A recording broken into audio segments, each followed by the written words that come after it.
Jangan lupa subscribe YouTube channel Metro TV News dan nyalakan notifikasi.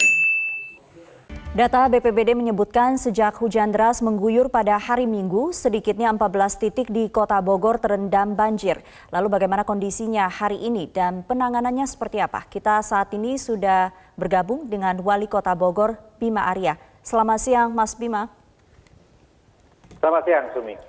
Mas Bima, untuk update terkini bagaimana ketinggian banjir di Cimanggu Indah ya khususnya? Apakah sudah tertangani saat ini?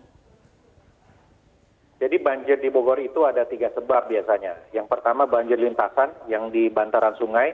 Yang kedua karena adanya penyumbatan saluran air. Yang ketiga bisa jadi karena juga longsor dan lain-lain. Nah, yang kemarin yang di Cimanggu itu karena ada saluran air yang menyumbat.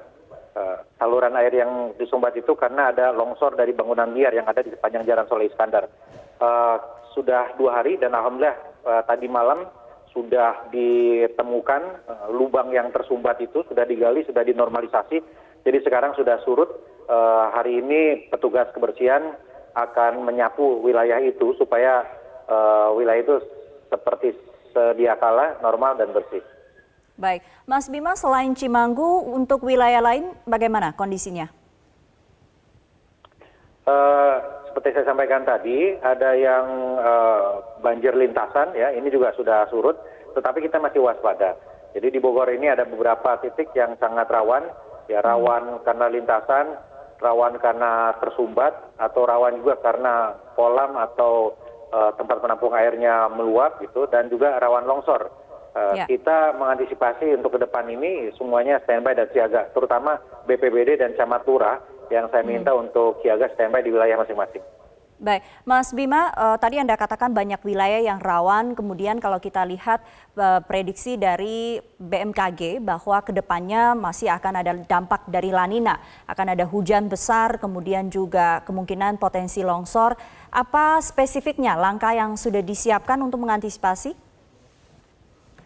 Yang pertama adalah mitigasi bencananya, jadi sistem komunikasi, informasi, jaringan koordinasinya dari BPBD, camat, lurah, komunitas, warga itu harus nyambung ya supaya kalau ada apa-apa bisa langsung gerak cepat antisipasi.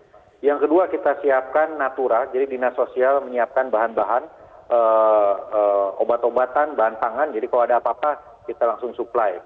Yang ketiga saya instruksikan kepada dinas PUPR dan juga camat lurah untuk melakukan proses normalisasi di titik-titik yang memang selama ini rawan untuk tersumbat dan kemudian mengakibatkan banjir.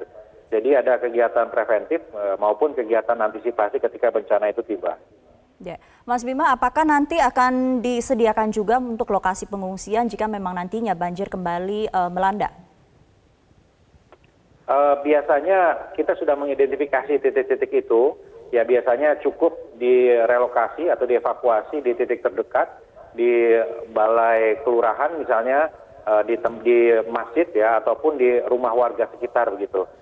Tapi kalaupun ternyata ada kebutuhan yang besar, saya kira ada beberapa titik lain ya seperti kantor kecamatan ya ataupun sekolah-sekolah yang ada di sekitar tempat itu. Tapi umumnya sudah kita identifikasi sehingga bisa kita antisipasi di mana nanti akan dilakukan proses evakuasi atau kita geser.